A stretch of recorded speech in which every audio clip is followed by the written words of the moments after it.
Welcome back to the Chronotalk channel. In this video we will see a quick tour that I made on the International Watchmaking Museum in La Chaux-de-Fonds in Switzerland. Stay tuned.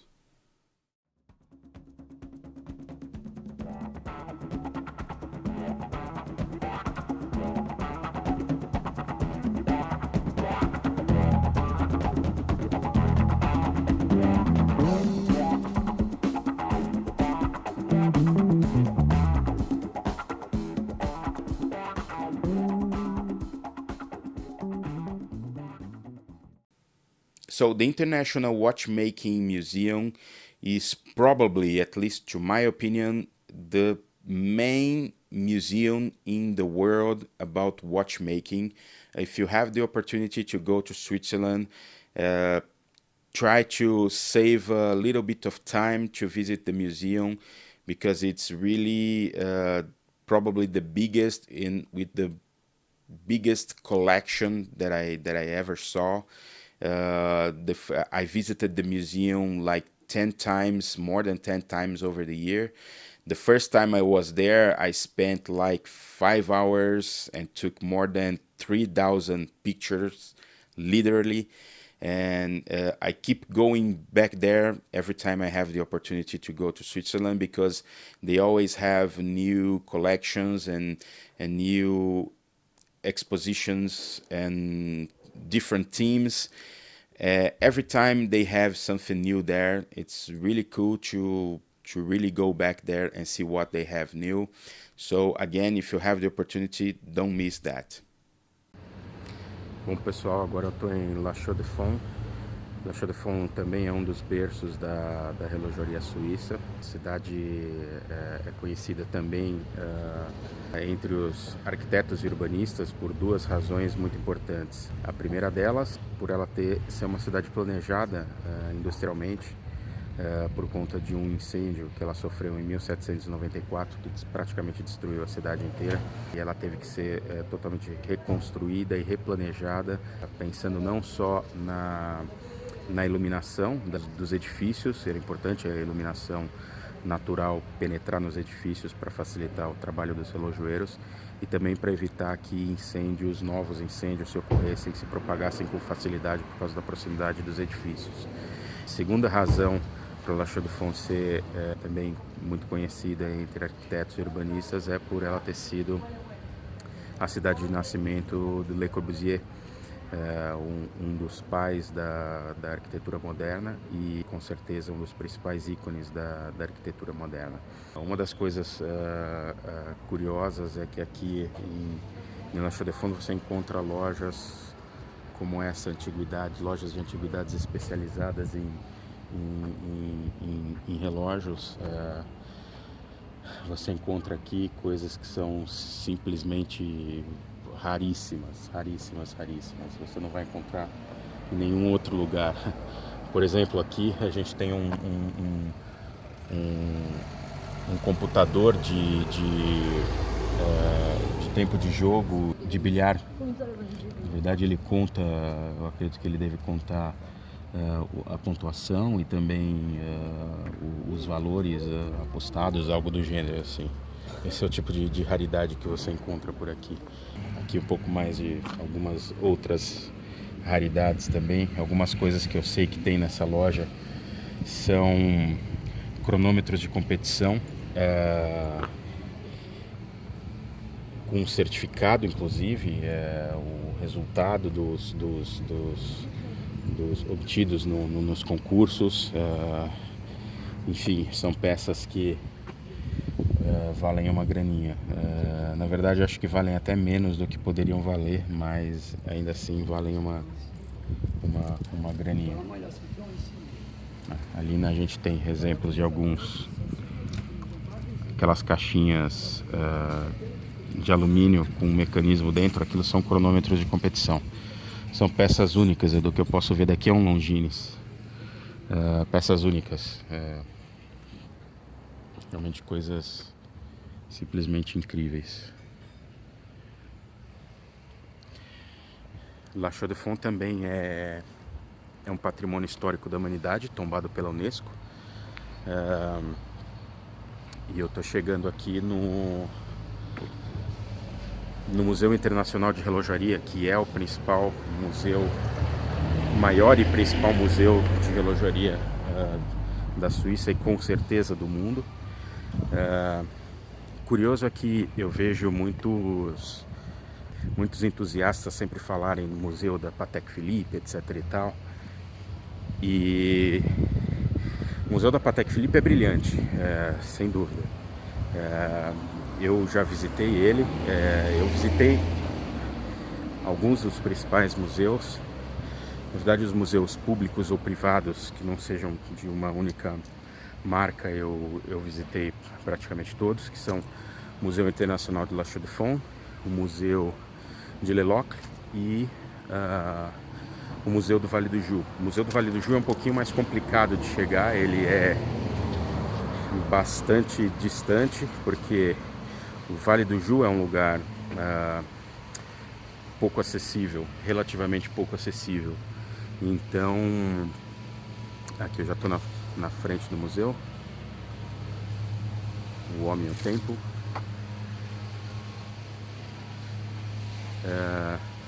Então muita gente fala do museu da Patek Philippe, eu já visitei ele. É um museu muito legal. Eu de certa maneira, pelo tanto que eu ouvi falar dele, não diria que eu me decepcionei de modo algum, mas eu esperava um pouco mais. Eu particularmente acho o Museu Internacional aqui de La Chaux-de-Fonds, sem dúvida nenhuma, muito mais interessante. Eu acho que tem que ser parada obrigatória para qualquer entusiasta que tenha a oportunidade de vir para a Suíça. É realmente um museu completo. Sempre tem exposições novas e temporárias. Eu acredito que agora deve ser a 10ª ou 12ª vez que eu estou vindo nesse museu. Então, eu sempre volto justamente por isso, porque tem algumas exposições temporárias que são muito legais. É isso, vamos lá.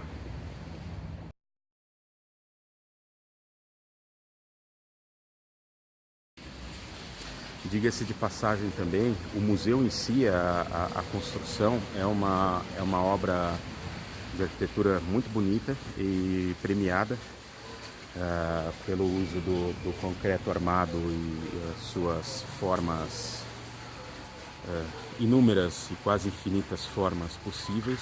Então também é uma construção conhecida e premiada, especialmente entre as feitas de concreto armado. É um prédio bastante bonito.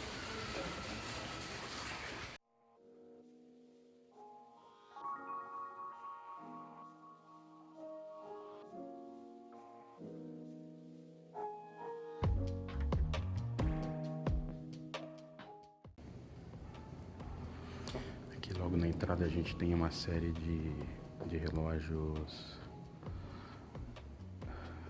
de igreja.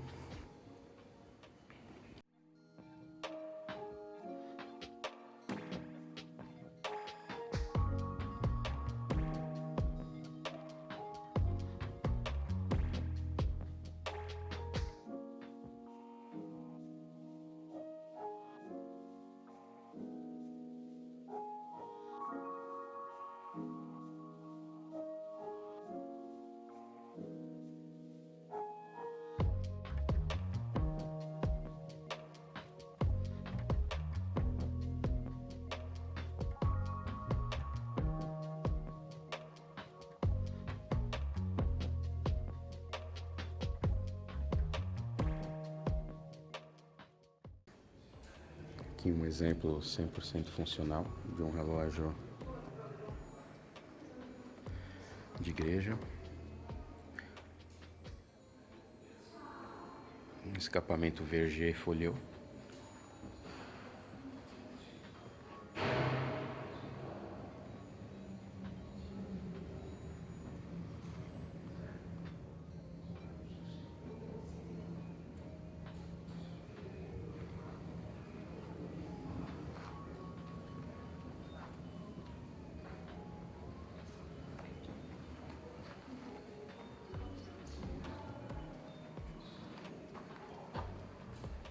Essa é uma maquete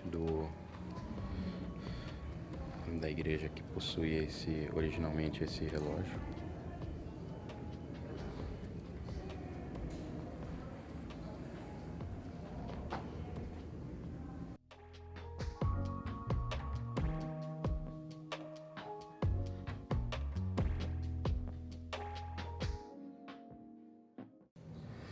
Aqui uma série de relógios do século XVIII, meados pro fim do século XVIII, todos suíços, mas de regiões diferentes, diferentes da região de Neuchâtel. E aqui especificamente relógios da região, Le Locle, La Chaux-de-Fonds, Neuchâtel em si.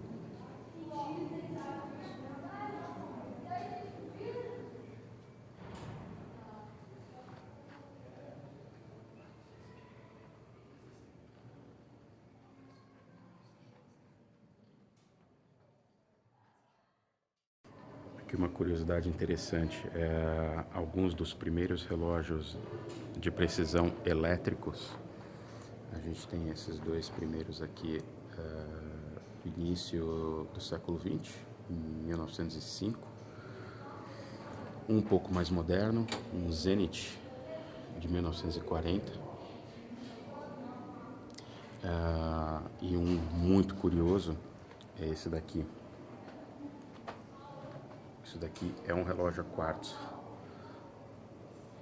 Vocês verem o pequeno tamanho dele.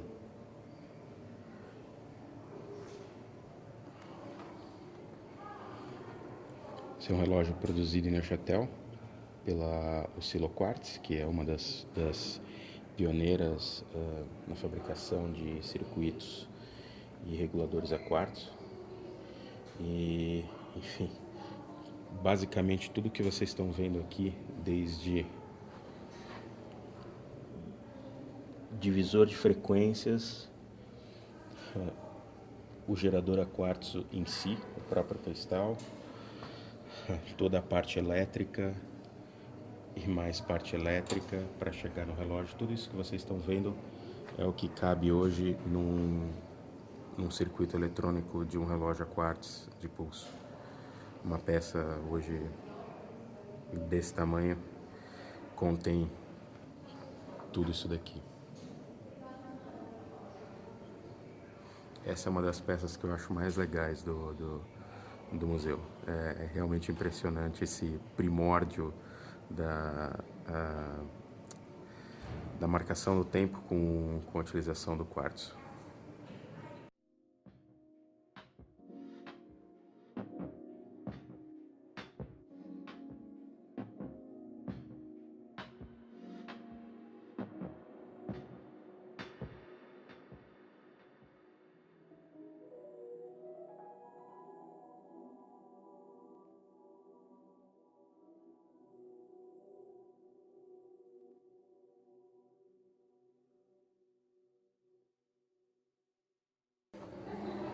Aqui uma seção especialmente dedicada a relógios de mergulho, alguns exemplares apenas,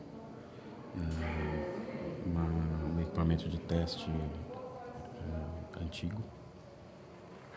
Aqui alguns relógios clássicos. Tem um ali que não precisa nem dizer que tinha que fazer parte, né?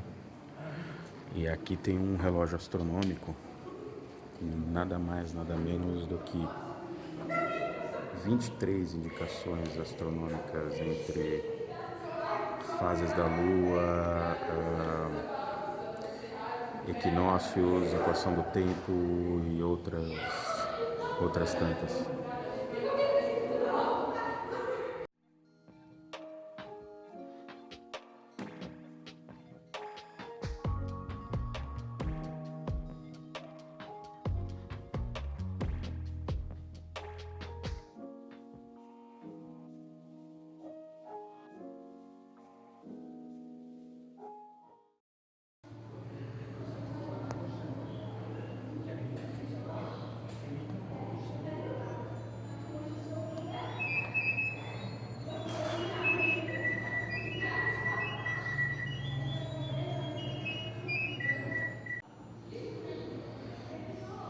Esse relógio que está aqui é apenas um dos que estão em restauração nesse momento.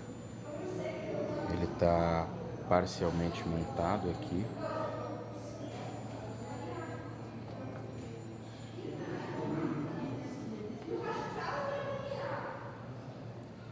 Ele ainda está em fase de conclusão da restauração.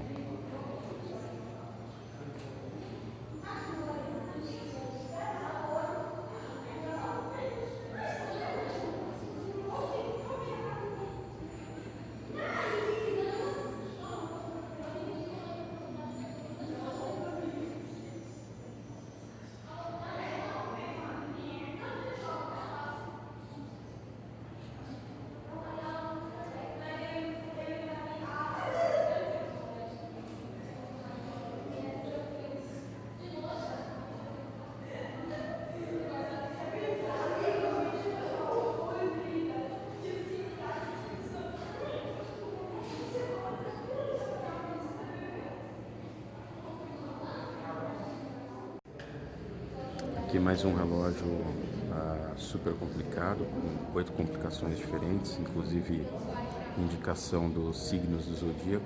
Esse é um relógio que foi recentemente finalizada a restauração dele.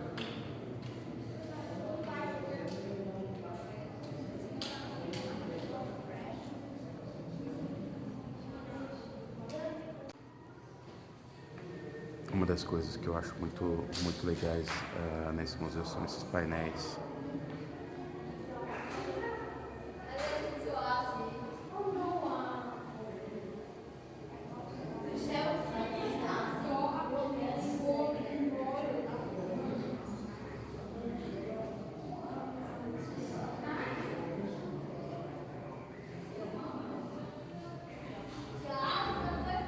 E aqui outro.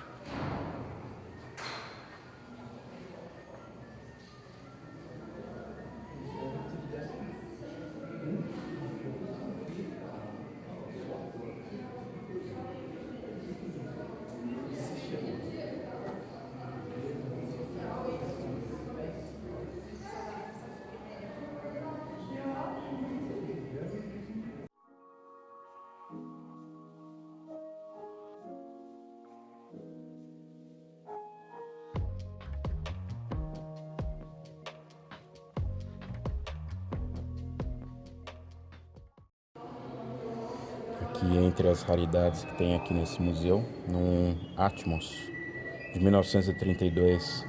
Na verdade, esse Atmos ele é pré-GGE. Ele só passou a ser fabricado pela GGE em 1936. Esse daqui é um Atmos anterior a ele, muito raro. E a gente tem também aqui outra peça muito rara que eu já vi diversas vezes aqui no museu, que é o famoso Rolex, que foi levado até o fundo das Fossas Marianas, que é o local mais profundo do planeta, inclusive junto com o telegrama do Jacques Piccard, confirmando que o relógio foi levado até lá e resistiu. Curiosamente, ele está próximo de um Speedmaster Professional, um watch, e dá pra gente ter uma ideia do tamanho e até da espessura da caixa e do vidro.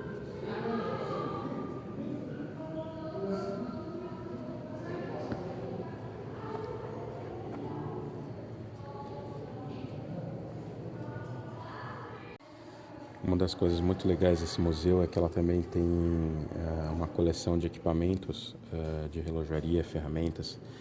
Isso daqui é um torno de fazer parafusos automático. Ele é de 1910, de uma época em que as máquinas não eram alimentadas individualmente, mas sim por um eixo que passava por toda a fábrica, e as máquinas eram ligadas por polias e correias. E essa é uma máquina que até então os parafusos tinham que ser feitos manualmente, e essa máquina era capaz de produzir parafusos completos de maneira automática.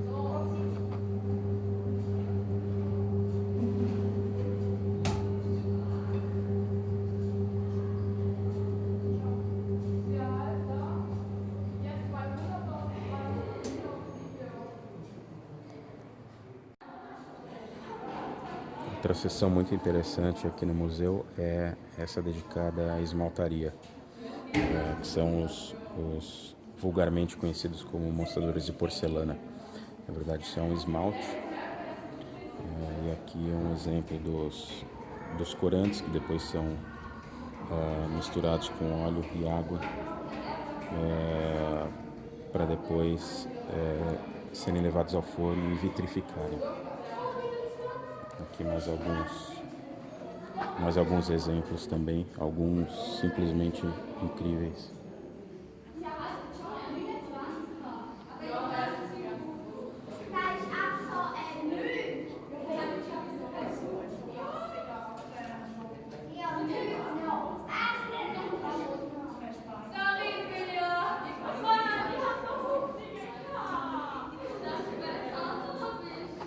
Isso daqui é exatamente o que está pintado neste mostrador de maneira bem ampliada.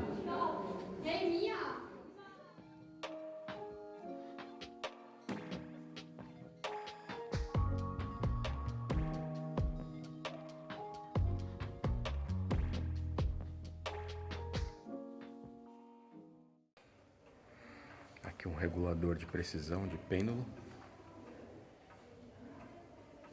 A gente pode ver funcionando.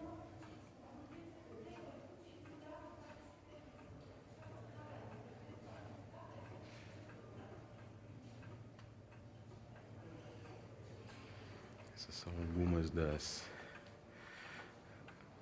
peças dos reguladores de precisão funcionando aqui no museu. A gente tem aqui um relógio de ponto mecânico.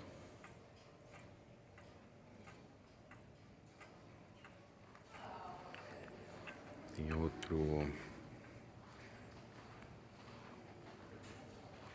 outro regulador de precisão aqui funcionando também.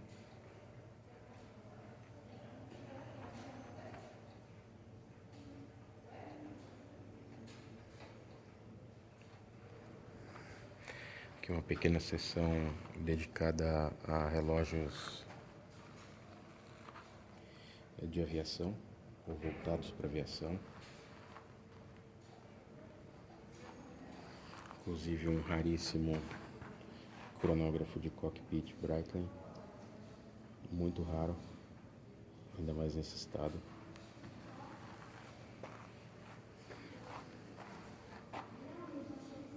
Longines.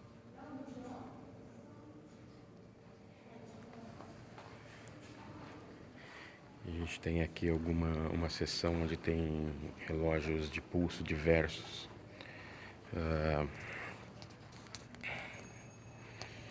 A gente tem relógios automáticos dos primórdios da relojaria, os primeiros automáticos.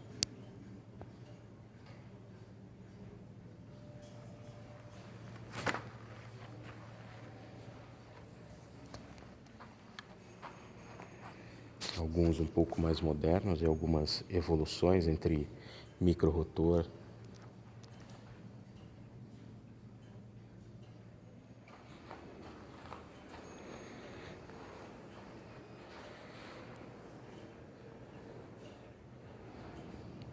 aqui uma parte voltada para a parte técnica e a importância da lubrificação.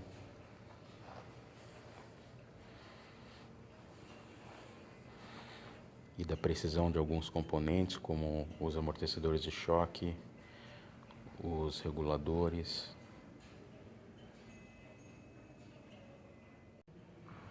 Aqui alguns relógios com turbilhão. Aqui vem um Breguet bem aqui no meio, um Girard-Perregaux, um Blancpain, um Audemars Piguet. Aqui um James Peloton.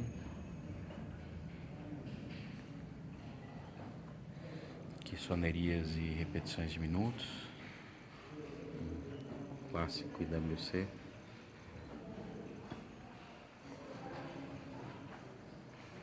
Cronógrafos com complicações, como atrapante.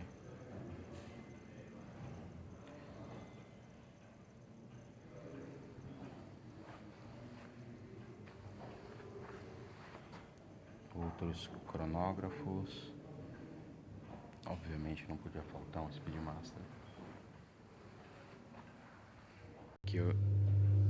Isso aqui eu acho o máximo. É um modelo do escapamento de âncora suíça. Uma escala bem grande, não sei dizer que escala exatamente é essa, mas esse modelo foi inteiramente feito à mão em 1874.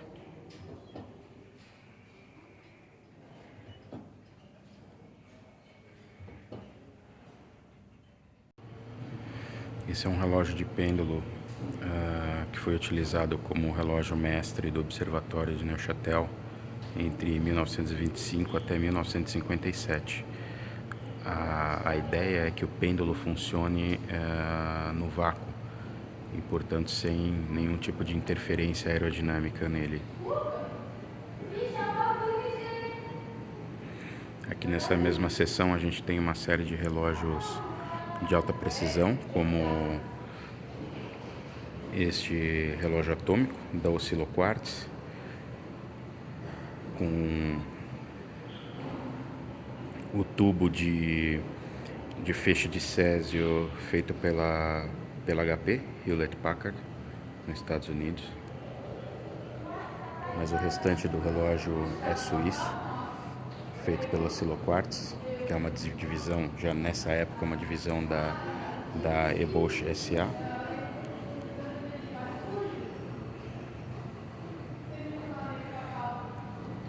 Aqui um outro exemplo de um relógio atômico, também da Oscillo Quartz.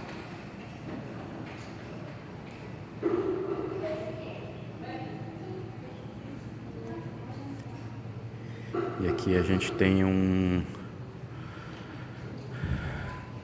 telescópio que fez parte do Observatório Astronômico de Neuchâtel.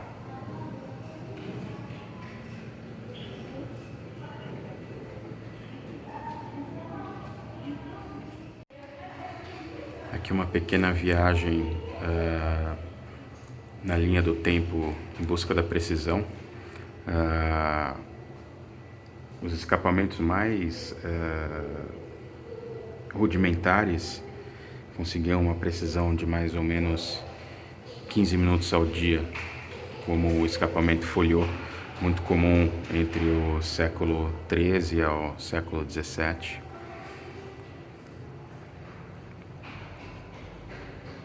Depois o escapamento com pêndulo, o pêndulo de Huygens, inventado pelo Christian Huygens.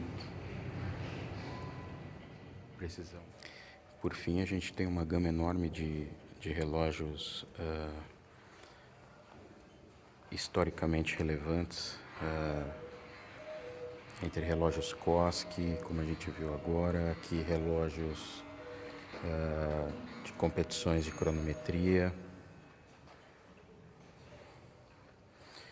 relógios com complicações excepcionais como duplo escapamento,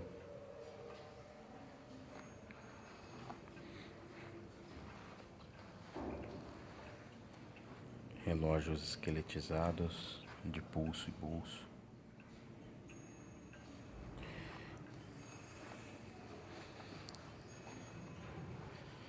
Aqui os primórdios dos relógios automáticos. A gente pode ver ali um relógio de bolso com um sistema de carregamento automático bem rudimentar.